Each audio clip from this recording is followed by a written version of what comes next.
The Life of Kimon. By Plutarch. If you are returning to the Classic Masterworks channel, welcome back. If you are new, please don't forget to like and subscribe and hit the bell notification so that you will be made aware of our latest content. And now, on with the story.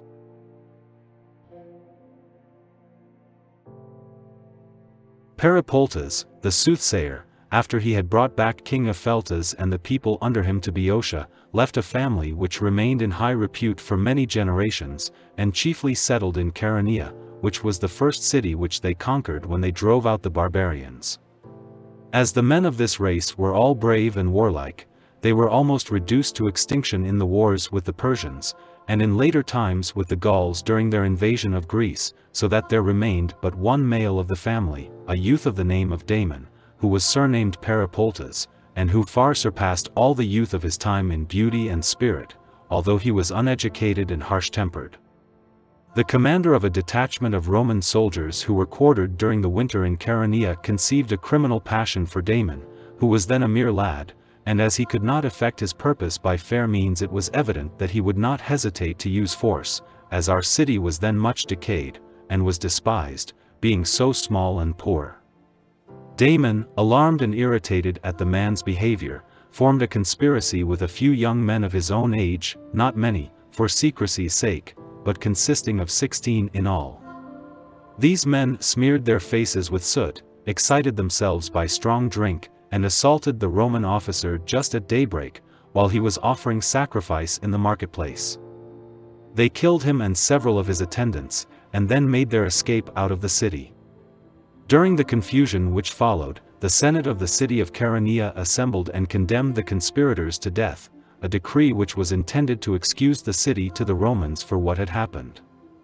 But that evening, when the chief magistrates, as is their custom, were dining together, Damon and his party broke into the Senate house, murdered them all, and again escaped out of the city.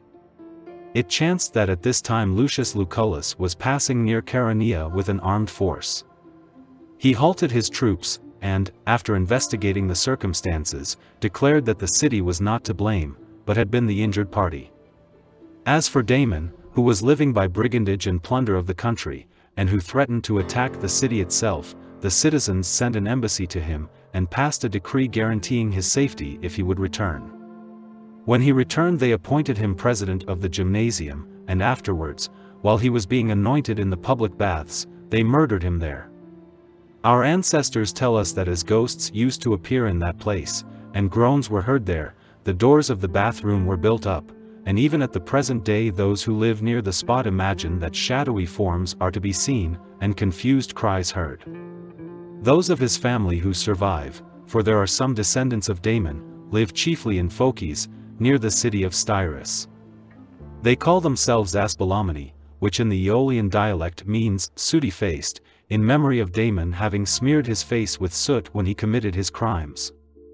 Now the city of Orchomenus, which is next to that of Chaeronea, was at variance with it, and hired a Roman informer, who indicted the city for the murder of those persons killed by Damon, just as if it were a man. The trial was appointed to take place before the praetor of Macedonia, for at that time the Romans did not appoint praetors of Greece. When in court the representatives of Chaeronea appealed to Lucullus to testify to their innocence, and he, when applied to by the praetor, wrote a letter telling the entire truth of the story, which obtained an acquittal for the people of Chaeronea. Thus narrowly did the city escape utter destruction. The citizens showed their gratitude to Lucullus by erecting a marble statue to him in the marketplace, beside that of Dionysus, and although I live at a much later period, yet I think it my duty to show my gratitude to him also, as I too have benefited by his intercession. I intend therefore to describe his achievements in my parallel lives, and thus raise a much more glorious monument to his memory by describing his real disposition and character, than any statue can be, which merely records his face and form. It will be sufficient for me if I show that his memory is held in grateful remembrance, for he himself would be the first to refuse to be rewarded for the true testimony which he bore to us by a fictitious narrative of his exploits.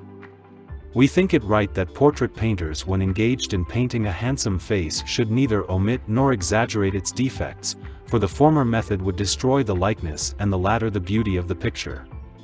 In like manner, as it is hard, or rather impossible, to find a man whose life is entirely free from blame, it becomes our duty to relate their noble actions with minute exactitude, regarding them as illustrative of true character, whilst, whenever either a man's personal feelings or political exigencies may have led him to commit mistakes and crimes, we must regard his conduct more as a temporary lapse from virtue than as disclosing any innate wickedness of disposition, and we must not dwell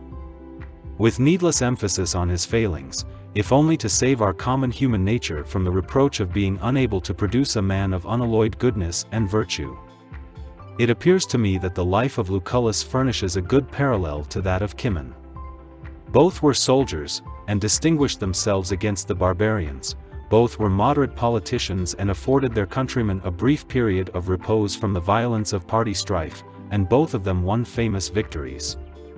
No Greek before Kimon, and no Roman before Lucullus, waged war at such a distance from home, if we accept the legends of Heracles and Dionysus, and the vague accounts which we have received by tradition of the travels and exploits of Perseus in Ethiopia, Media, and Armenia, and of the expedition of Jason to recover the Golden Fleece.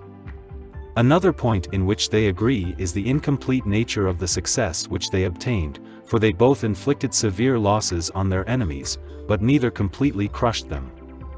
Moreover, we find in each of them the same generous hospitality, and the same luxurious splendor of living.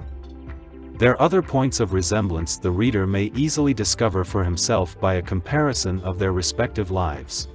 Kimon was the son of Miltiades by his wife Hegesippyle, a lady of Thracian descent, being the daughter of King Olorus, as we learn from the poems addressed to Kimon himself by Archelaus and Melanthius. Thucydides the historian also was connected with Kimon's family, as the name of Olorus had descended to his father, who also inherited gold mines in Thrace from his ancestors there. Thucydides is said to have died at Skapti Hyle, a small town in Thrace, near the gold mines. His remains were conveyed to Athens and deposited in the cemetery belonging to the family of Kimon, where his tomb is now to be seen, next to that of Elpenike, Kimon's sister. However, Thucydides belonged to the township of Halimus, and the family of Miltiades to that of Lachaea. Miltiades was condemned by the Athenians to pay a fine of 50 talents, and being unable to do so, died in prison, leaving Kimon and his sister Elpenike, who were then quite young children. Kimon passed the earlier part of his life in obscurity, and was not regarded favorably by the Athenians, who thought that he was disorderly and given to wine, and altogether resembled his grandfather Kimon, who was called Coalamus because of his stupidity. Stesimbrotus of Thassos, who was a contemporary of Kimon, tells us that he never was taught music or any of the other usual accomplishments of a Greek gentleman, and that he had none of the smartness and readiness of speech so common at Athens, but that he was of a noble, truthful nature, and more like a Dorian of the Peloponnesus than an Athenian. Rough, unpretending, but a friend in need, as Euripides says of Heracles, which line we may well apply to Kimon according to the account of him given by Stesimbrotus. While he was still young he was accused of incest with his sister.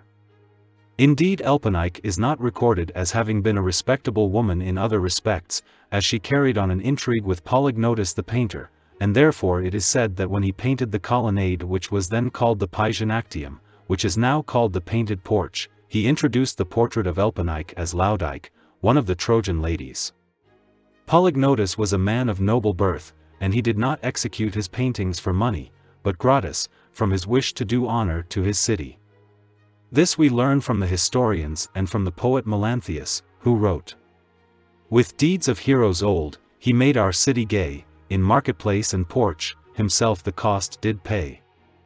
Some historians tell us that Elpenike was openly married to Kimon and lived as his wife, because she was too poor to obtain a husband worthy of her noble birth, but that at length Callias, one of the richest men in Athens, fell in love with her, and offered to pay off the fine which had been imposed upon her father, by which means he won her consent, and Kimon gave her away to Callias as his wife.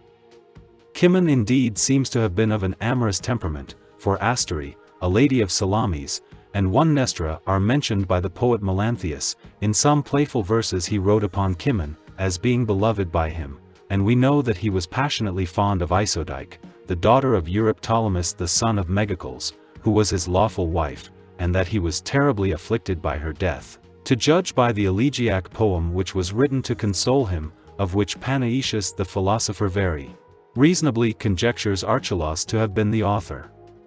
All the rest that we know of Kimon is to his honor. He was as brave as Miltiades, as clever as Themistocles, and more straightforward than either. Nor was he inferior to either of them in military skill, while he far surpassed them in political sagacity, even when he was quite a young man, and without any experience of war. For instance, when Themistocles, at the time of the Persian invasion, urged the Athenians to abandon their city and territory, and resist the enemy at Salamis, on board of their fleet, while the greater part of the citizens were struck with astonishment at so daring a proposal, Kimon was seen with a cheerful countenance walking through the Kerameicus with his friends, carrying in his hand his horse's bridle, which he was going to offer up to the goddess Athena in the Acropolis, in token that at that crisis the city did not need horsemen so much as sailors. He hung up the bridle as a votive offering in the temple, and, taking down one of the shields which hung there, walked with it down towards the sea, thereby causing many of his countrymen to take courage and recover their spirits. He was not an ill-looking man, as Ion the poet says, but tall, and with a thick curly head of hair. As he proved himself a brave man in action, he quickly became popular and renowned in Athens, and many flocked round him, urging him to emulate the glories won by his father at Marathon. The people gladly welcomed him on his first entrance into political life, for they were weary of Themistocles, and were well pleased to bestow the highest honors in the state upon one whose simple and unaffected goodness of heart had made him a universal favorite. He was greatly indebted for his success to the support given him by Aristides, who early perceived his good qualities, and endeavored to set him up as an opponent to the rash projects and crooked policy of Themistocles. When, after the repulse of the Persian invasion, Kimon was sent as general of the Athenian forces to operate against the enemy in Asia, acting under the orders of Pausanias, as the Athenians had not then acquired their supremacy at sea, the troops whom he commanded were distinguished by the splendor of their dress and arms, and the exactness of their discipline. Pausanias at this time was carrying on a treasonable correspondence with the king of Persia, and treated the allied Greek troops with harshness and wanton insolence, the offspring of unlimited power. Kimon, on the other hand, punished offenders leniently, treated all alike with kindness and condescension, and became in all but name the chief of the Greek forces in Asia, a position which he gained, not by force of arms, but by amiability of character. Most of the allies transferred their allegiance to Kimon and Aristides, through disgust at the cruelty and arrogance of Pausanias. There is a tradition that Pausanias, when at Byzantium, became enamored of Cleonice, the daughter of one of the leading citizens there. He demanded that she should be brought to his chamber, and her wretched parents dared not disobey the tyrant's order. From feelings of modesty, Cleonice entreated the attendants at the door of his bedchamber to extinguish all the lights, and she then silently in the darkness approached the bed where Pausanias lay asleep. But she stumbled and overset the lamp. He, awakened by the noise, snatched up his dagger, and imagining that some enemy was coming to assassinate him, stabbed the girl with it, wounding her mortally. It is said that after this her spirit would never let Pausanias rest, but nightly appeared to him, angrily reciting the verse, "Go, meet thy doom, pride letteth men to sin." The conduct of Pausanias in this matter so enraged the allied Greeks that, under Kimon's command, they besieged him in Byzantium, which they took by assault. He, however, escaped, and, it is said, fled for refuge to the oracle of the dead at Heraclea, where he called up the soul of Cleonice and besought her to pardon him. She appeared, and told him that if he went to Sparta he would soon be relieved of all his troubles, an enigmatical sentence alluding, it is supposed, to his approaching death there. Kimon, who was now commander-in-chief, sailed to Thrace, as he heard that the Persians, led by certain nobles nearly related to Xerxes himself, had captured the city of Ion on the river Strymon, and were making war upon the neighboring Greek cities. His first act on landing was to defeat the Persians, and shut them up in the city. He next drove away the Thracian tribes beyond the Strymon, who supplied the garrison with provisions, and by carefully watching the country round he reduced the city to such straits that Bouts, the Persian general, perceiving that escape was impossible, set it on fire, and himself with his friends and property perished in the flames. When Kimon took the city he found nothing in it of any value, as everything had been destroyed in the fire together with the Persian garrison, but as the country was beautiful and fertile, he made it an Athenian colony. 3 stone statues of Hermes at Athens were now set up by a decree of the people, on the first of which is written, "Brave men were they, who, by the Strymon fair, first taught the haughty Persians to despair." And on the second, "Their mighty chiefs to thank and praise, the Athenians do these columns raise, that generations yet to come, may fight as well for hearth and home." And on the third, "Mnestheus from Athens led our hosts of yore, with Agamemnon, to the Trojan shore, than whom no chief knew better to array, the mail-clad Greeks, when mustering for the fray, thus Homer sung, and Athens now, as then, doth bear away the palm for ruling men." These verses, although Kimon's name is nowhere mentioned in them, appeared to the men of that time excessively adulatory. Neither Themistocles nor Miltiades had ever been so honored. When Miltiades demanded the honor of an olive crown, Sophanes of Decelia rose up in the public assembly and said, "Miltiades, when you have fought and conquered the barbarians alone, you may ask to be honored alone, but not before," a harsh speech, but one which perfectly expressed the feeling of the people. Why, then, were the Athenians so charmed with Kimon's exploit? The reason probably was because their other commanders had merely defended them from attack, while under him they had been able themselves to attack the enemy, and had moreover won territory near Ion, and founded the colony of Amphipolis. Kimon also led a colony to Skyros, which island was taken by Kimon on the following pretext. The original inhabitants were Dolops, who were bad farmers, and lived chiefly by piracy. Emboldened by success they even began to plunder the strangers who came into their ports, and at last robbed and imprisoned some Thessalian merchants whose ships were anchored at Ctesium. The merchants escaped from prison, and laid a complaint against the people of Skyros before the Amphictyonic Council. The people refused to pay the fine imposed by the council, and said that it ought to be paid by those alone who had shared the plunder. These men, in terror for their ill-gotten gains, at once opened a correspondence with Kimon, and offered to betray the island into his hands if he would appear before it with an Athenian fleet. Thus Kimon was enabled to make himself master of Skyros, where he expelled the Dolops and put an end to their piracies, after which, as he learned that in ancient times the hero Theseus, the son of Aegeus, after he had been driven out of Athens, took refuge at Skyros, and was murdered there by Lycomedes, who feared him, he endeavored to discover where he was buried. Indeed there was an oracle which commanded the Athenians to bring back the bones of Theseus to their city and pay them fitting honors, but they knew not where they lay, as the people of Skyros did not admit that they possessed them, and refused to allow the Athenians to search for them.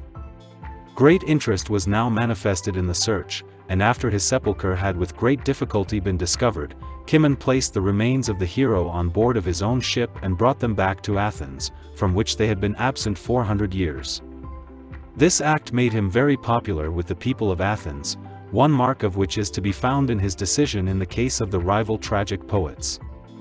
When Sophocles produced his first play, being then very young, Apheption, the Archon, seeing that party feeling ran high among the spectators, would not cast lots to decide who were to be the judges, but when Kimon with the other 9 generals, his colleagues, entered to make the usual libation to the god, he refused to allow them to depart, but put them on their oath, and forced them to sit as judges, they being 10 in number, 1 from each of the 10 tribes.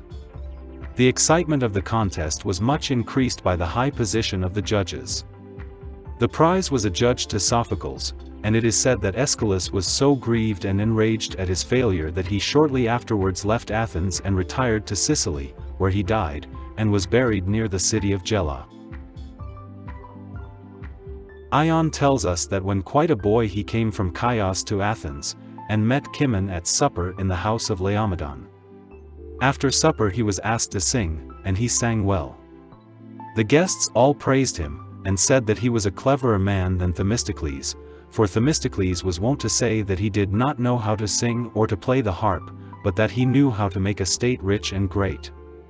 Afterwards the conversation turned upon Kimon's exploits, and each mentioned what he thought the most important. Hereupon Kimon himself described what he considered to be the cleverest thing he had ever done.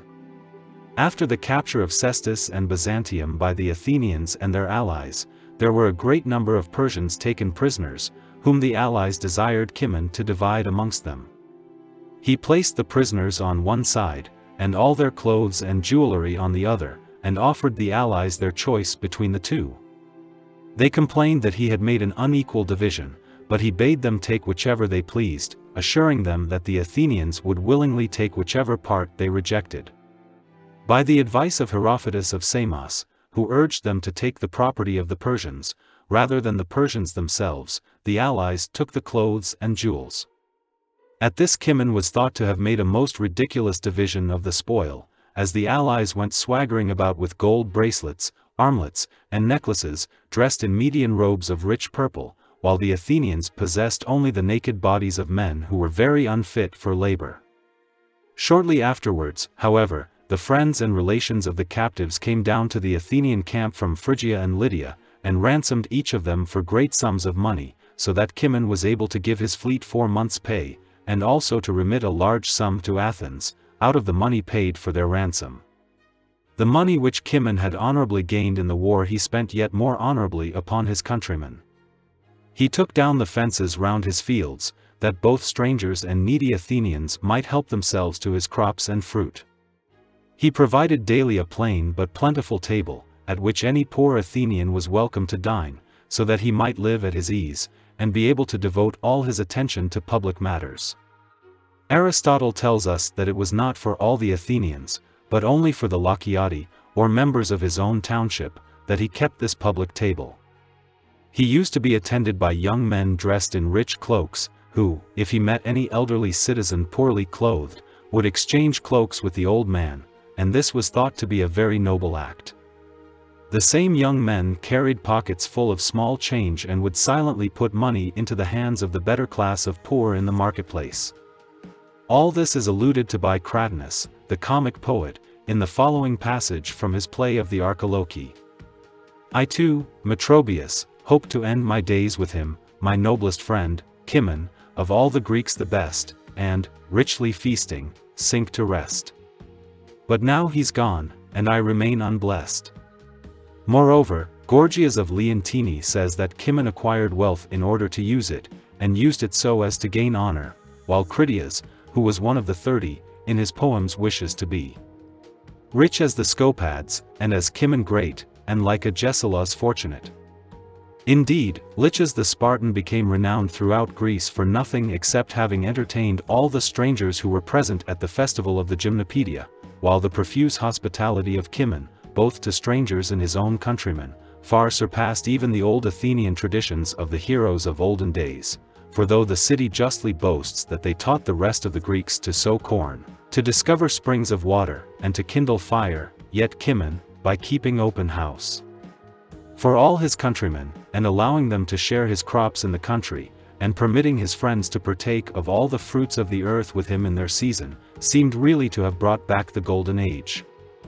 If any scurrilous tongues hinted that it was merely to gain popularity and to curry favor with the people that he did these things, their slanders were silenced at once by Kimon's personal tastes and habits, which were entirely aristocratic and Spartan. He joined Aristides in opposing Themistocles when the latter courted the mob to an unseemly extent, opposed Ephialtes when, to please the populace, he dissolved the Senate of the Areopagus, and, at a time when all other men except Aristides and Ephialtes were gorged with the plunder of the public treasury, kept his own hands clean, and always maintained the reputation of an incorruptible and impartial statesman.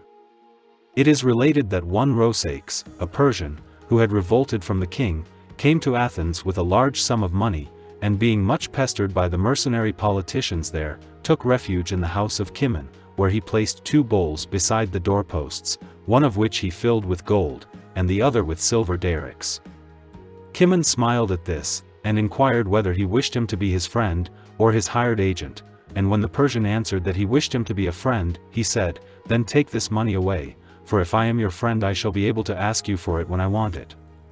When the allies of Athens, though they continued to pay their contribution towards the war against Persia, refused to furnish men and ships for it, and would not go on military expeditions any longer, because they were tired of war and wished to cultivate their fields and live in peace, now that the Persians no longer threatened them, the other Athenian generals endeavored to force them into performing their duties, and by taking legal proceedings against the defaulters and imposing fines upon them, made the Athenian empire very much disliked. Kimon, on the other hand, never forced anyone to serve, but took an equivalent in money from those who were unwilling to serve in person, and took their ships without crews, permitting them to stay at home and enjoy repose, and by their luxury and folly convert themselves into farmers and merchants, losing all their ancient warlike spirit and skill, while by exercising many of the Athenians in turn in campaigns and military expeditions, he rendered them the masters of the allies by means of the very money which they themselves supplied. The allies very naturally began to fear and to look up to men who were always at sea, and accustomed to the use of arms, living as soldiers on the profits of their own unwarlike leisure, and thus by degrees, instead of independent allies, they sank into the position of tributaries and subjects. Moreover, no one contributed so powerfully as Kimon to the humbling of the king of Persia, for Kimon would not relax his pursuit of him when he retreated from Greece, but hung on the rear of the barbarian army and would not allow them any breathing time for rallying their forces. He sacked several cities and laid waste their territory, and induced many others to join the Greeks, so that he drove the Persians entirely out of Asia Minor, from Ionia to Pamphylia. Learning that the Persian leaders with a large army and fleet were lying in wait for him in Pamphylia, and wishing to rid the seas of them as far as the Caledonii, or Swallow Islands, he set sail from Cnidus and the Triopian Cape with a fleet of 200 triremes, whose crews had been excellently trained to speed and swiftness of maneuvering by Themistocles, while he had himself improved their build by giving them a greater width and extent of upper deck, so that they might afford standing room for a greater number of fighting men. On reaching the city of Phaselis, as the inhabitants, although of Greek origin, refused him admittance, and preferred to remain faithful to Persia, he ravaged their territory and assaulted the fortifications. However, the Chians who were serving in Kimon's army, as their city had always been on friendly terms with the people of Phaselis, contrived to pacify his anger, and by shooting arrows into the town with letters wrapped round them, conveyed intelligence of this to the inhabitants. Finally, they agreed to pay the sum of 10 talents, and to join the campaign against the Persians. We are told by the historian Ephorus that the Persian fleet was commanded by Tithrosts, and the land army by Pharandates. Callisthenes, however, says that the supreme command was entrusted to Ariomans, the son of Gobryas, who kept the fleet idle near the river Eurymedon, not wishing to risk an engagement with the Greeks, but waiting for the arrival of a reinforcement of 80 Phoenician ships from Cyprus. Kimon, wishing to anticipate this accession of strength, put to sea, determined to force the enemy to fight. The Persian fleet at first, to avoid an engagement, retired into the river Eurymedon, but as the Athenians advanced they came out again and ranged themselves in order of battle. Their fleet, according to the historian Phaenotimus, consisted of 600 ships, but, according to Ephorus, of 350. Yet this great armament offered no effective resistance, but turned and fled almost as soon as the Athenians attacked. Such as were able ran their ships ashore and took refuge with the land army, which was drawn up in battle array close by, while the rest were destroyed, crews and all, by the Athenians. The number of the Persian ships is proved to have been very great, by the fact that, although many escaped, and many were sunk, yet the Athenians captured 200 prizes. The land forces now moved down to the beach, and it appeared to Kimon that it would be a hazardous undertaking to effect a landing, and to lead his tired men to attack fresh troops, who also had an immense superiority over them in numbers. Yet as he saw that the Greeks were excited by their victory, and were eager to join battle with the Persian army, he disembarked his heavy-armed troops, who, warm as they were from the sea fight, raised a loud shout, and charged the enemy at a run. The Persian array met them front to front, and an obstinate battle took place, in which many distinguished Athenians fell. At length the Persians were defeated with great slaughter, and the Athenians gained an immense booty from the plunder of the tents and the bodies of the slain. Kimon, having thus, like a well-trained athlete at the games, carried off 2 victories in one day, surpassing that of Salamis by sea, and that of Plataea by land, proceeded to improve his success by attacking the Phoenician ships also. Hearing that they were at Hydrum, he sailed thither in haste, before any news had reached the Phoenicians about the defeat of their main body, so that they were in anxious suspense, and on the approach of the Athenians were seized with a sudden panic. All their ships were destroyed, and nearly all their crews perished with them. This blow so humbled the pride of the king of Persia, that he afterward signed that famous treaty in which he engaged not to approach nearer to the Greek seas than a horseman could ride in one day, and not to allow a single one of his ships of war to appear between the Chionian and Caledonian islands.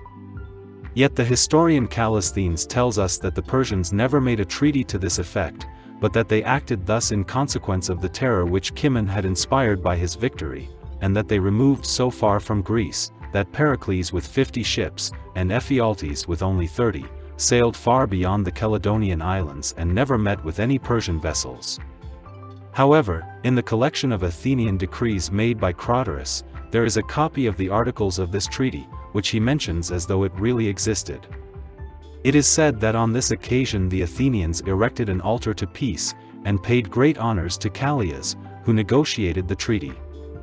So much money was raised by the sale of the captives and spoils taken in the war, that besides what was reserved for other occasions, the Athenians were able to build the wall on the south side of the Acropolis from the treasure gained in this campaign. We are also told that at this time the foundations of the long walls were laid. These walls, which were also called the legs, were finished afterwards, but the foundations, which had to be carried over marshy places, were securely laid, the marsh being filled up with chalk and large stones, entirely at Kimon's expense. He also was the first to adorn the city with those shady public walks which shortly afterwards became so popular with the Athenians, for he planted rows of plane trees in the marketplace, and transformed the academy from a dry and barren wilderness into a well-watered grove, full of tastefully kept paths and pleasant walks under the shade of fine trees. As some of the Persians, despising Kimon, who had set out from Athens with a very small fleet, refused to leave the Chersonese, and invited the Thracian tribes of the interior to assist them in maintaining their position, he attacked them with 4 ships only, took 13 of the enemies, drove out the Persians, defeated the Thracians, and reconquered the Chersonese for Athens. After this he defeated in a sea fight the people of Thasos, who had revolted from Athens, captured 33 of their ships, took their city by storm, and annexed to Athens the district of the mainland containing the gold mines, which had belonged to the Thasians. From Thasos he might easily have invaded Macedonia and inflicted great damage upon that country, but he refrained from doing so. In consequence of this he was accused of having been bribed by Alexander, the king of Macedonia, and his enemies at home impeached him on that charge. In his speech in his own defense he reminded the court that he was the proxenus, or resident agent at Athens, not of the rich Ionians or Thessalians, as some other Athenians were, with a view to their own profit and influence, but of the Lacedaemonians, a people whose so frugal habits he had always been eager and proud to imitate, so that he himself cared nothing for wealth, but loved to enrich the state with money taken from its enemies.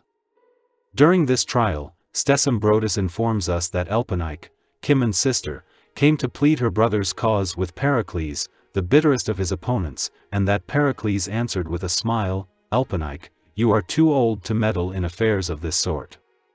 But for all that, in the trial he treated Kimon far more gently than any of his other accusers, and spoke only once, for form's sake. Thus was Kimon acquitted, and during the remainder of his stay in Athens he continued to oppose the encroachments of the people, who were endeavoring to make themselves the source of all political power. When, however, he started again on foreign service, the populace finally succeeded in overthrowing the old Athenian constitution, and under the guidance of Ephialtes greatly curtailed the jurisdiction of the Senate of the Areopagus, and turned Athens into a pure democracy. At this time also Pericles was rising to power as a liberal politician. Kimon, on his return, was disgusted at the degradation of the ancient Senate of the Areopagus, and began to intrigue with a view of restoring the aristocratic constitution of Cleisthenes. This called down upon him a storm of abuse from the popular party, who brought up again the old scandals about his sister, and charged him with partiality for the Lacedaemonians. These imputations are alluded to in the hackneyed lines of Eupoles. Not a villain beyond measure, only fond of drink and pleasure. Oft he slept in Sparta's town, and left his sister here alone. If, however, he really was a careless drunkard, and yet took so many cities and won so many battles, it is clear that if he had been sober and diligent he would have surpassed the most glorious achievements of any Greek, either before or since. He was always fond of the Lacedaemonians, and named one of his twin sons Lacedaemonius, and the other Elias. These children were born to him by his wife Clitoria, according to the historian Stesimbrotus, and consequently Pericles frequently reproached them with the low birth of their mother. But Diodorus the geographer says that these two and the third, Thessalus, were all the children of Kimon by Isodiche, the daughter of Euryptolemus the son of Megacles. Much of Kimon's political influence was due to the fact that the Lacedaemonians were bitterly hostile to Themistocles, and wished to make him, young as he was, into a powerful leader of the opposite party at Athens. The Athenians at first viewed his Spartan partialities without dissatisfaction, especially as they gained considerable advantages by them, for during the early days of their empire when they first began to extend and consolidate their power, they were enabled to do so without rousing the jealousy of Sparta, in consequence of the popularity of Kimon with the Lacedaemonians. Most international questions were settled by his means, as he dealt generously with the subject states, and was viewed with especial favor by the Lacedaemonians. Afterwards, when the Athenians became more powerful, they viewed with dislike Kimon's excessive love for Sparta. He was never weary of singing the praises of Lacedaemon to the Athenians, and especially, we are told by Stesimbrotus, when he wished to reproach them, or to encourage them to do better, he used to say, "That is not how the Lacedaemonians do it." This habit caused many Athenians to regard him with jealousy and dislike, but the most important ground of accusation against him was the following. In the 4th year of the reign of King Archidamus, the son of Zosidamus, at Sparta, the Lacedaemonian territory was visited by the greatest earthquake ever known there. The earth opened in many places, some of the crags of Taygetus fell down, and the whole city was destroyed, with the exception of 5 houses. It is related that while the boys and young men were practicing gymnastics in the palestra, a hare ran into the building, and that the boys, naked and anointed as they were, immediately ran out in pursuit of it, while the gymnasium shortly afterwards fell upon the young men who remained and killed them all.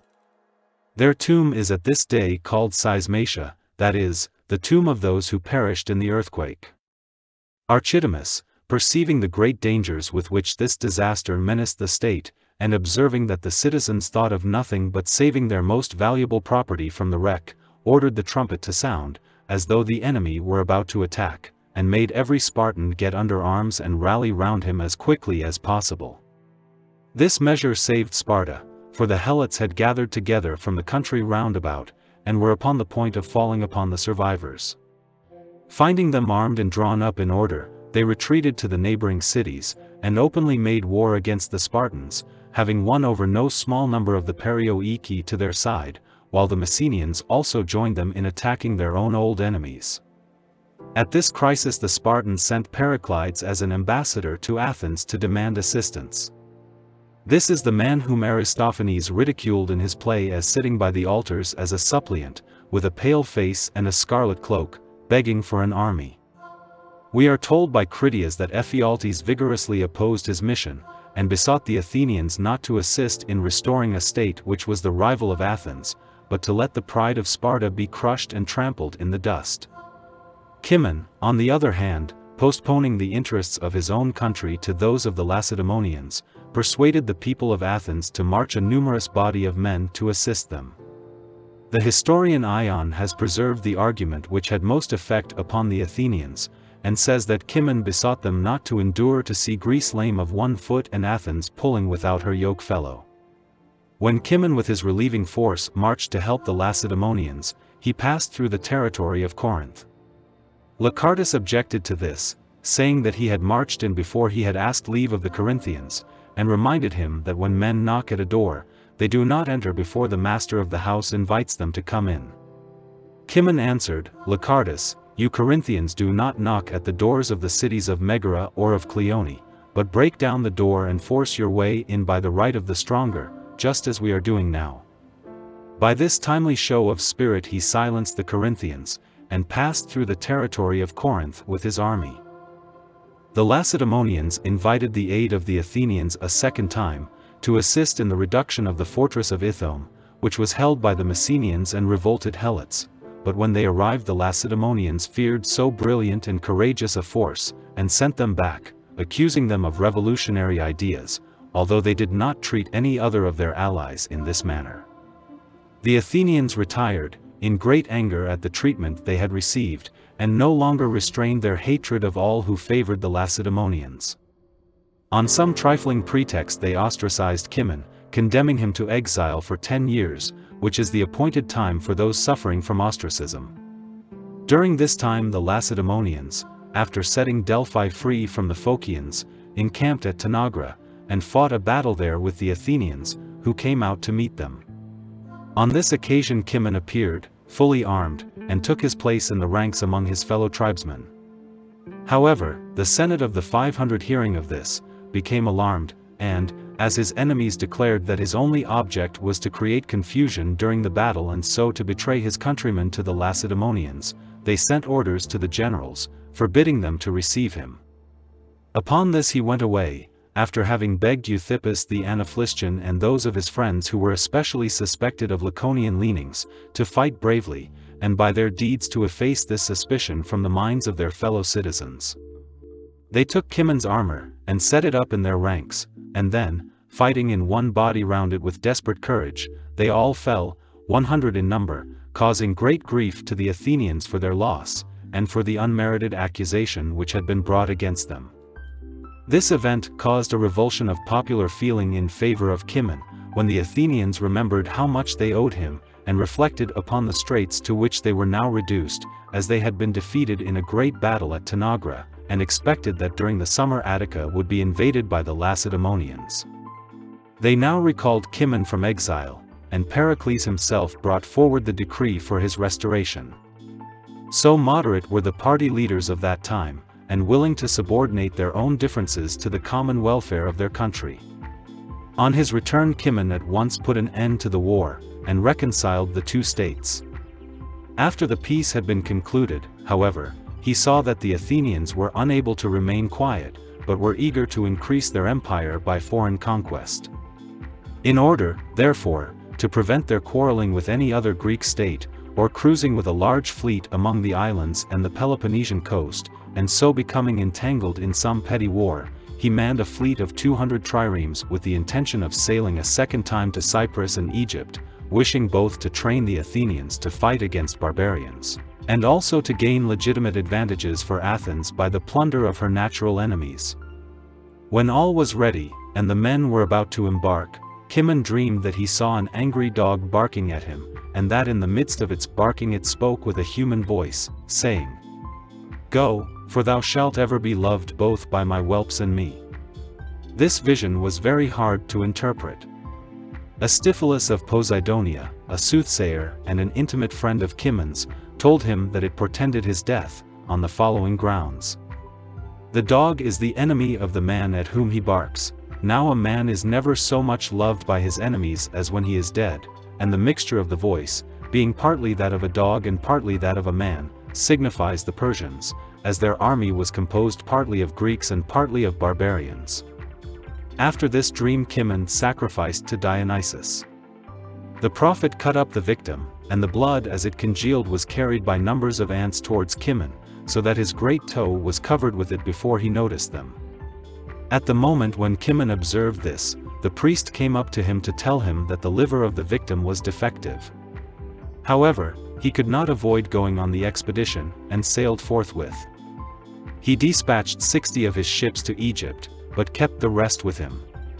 He conquered the Phoenician fleet in a sea fight, recovered the cities of Cilicia, and began to meditate an attack upon those of Egypt, as his object was nothing less than the utter destruction of the Persian Empire, especially when he learned that Themistocles had risen to great eminence among the Persians, and had undertaken to command their army in a campaign against Greece.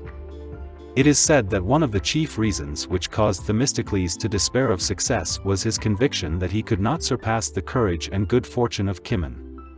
He therefore committed suicide, while Kimon, who was now revolving immense schemes of conquest as he lay at Cyprus with his fleet, sent an embassy to the shrine of Ammon to ask something secret. What it was no one ever knew, for the god made no response, but as soon as the messengers arrived bade them return, as Kimon was already with him. On hearing this, they retraced their steps to the sea, and when they reached the headquarters of the Greek force, which was then in Egypt, they heard that Kimon was dead. On counting back the days to that on which they received the response, they perceived that the god had alluded to Kimon's death when he said that he was with him, meaning that he was among the gods. According to most authorities, Kimon died of sickness during a siege, but some writers say that he died of a wound which he received in a battle with the Persians. When dying, he ordered his friends to conceal his death, but at once to embark the army and sail home. This was effected, and we are told by Phonodamus that no one, either of the enemy or of the Athenian allies, conceived any suspicion that Kimon had ceased to command the forces until after he had been dead for 30 days. After his death no great success was won by any Greek general over the Persians, but they were all incited by their popular orators and the war party to fight with one another, which led to the Great Peloponnesian War. This afforded a long breathing time to the Persians, and wrought terrible havoc with the resources of Greece. Many years afterwards Agesilaus invaded Asia, and carried on war for a short time against the Persian commanders who were nearest the coast. Yet he also effected nothing of any importance, and being recalled to Greece by the internal troubles of that country, left Persia drawing tribute from all the Greek cities and friendly districts of the sea coast, although in the time of Kimon no Persian tax-gatherer or Persian horseman was ever seen within a distance of 400 stades, 50 miles, from the sea. His remains were brought back to Attica, as is proved by the monument which to this day is known as the Tomb of Kimon. The people of Kidium also, however, pay respect to a tomb, said to be that of Kimon, according to the tale of the orator Nausicrates, who informs us that once during a season of pestilence and scarcity the people of Kidium were ordered by an oracle not to neglect Kimon, but to pay him honor and respect him as a superior being. Such a man as this was the Greek general.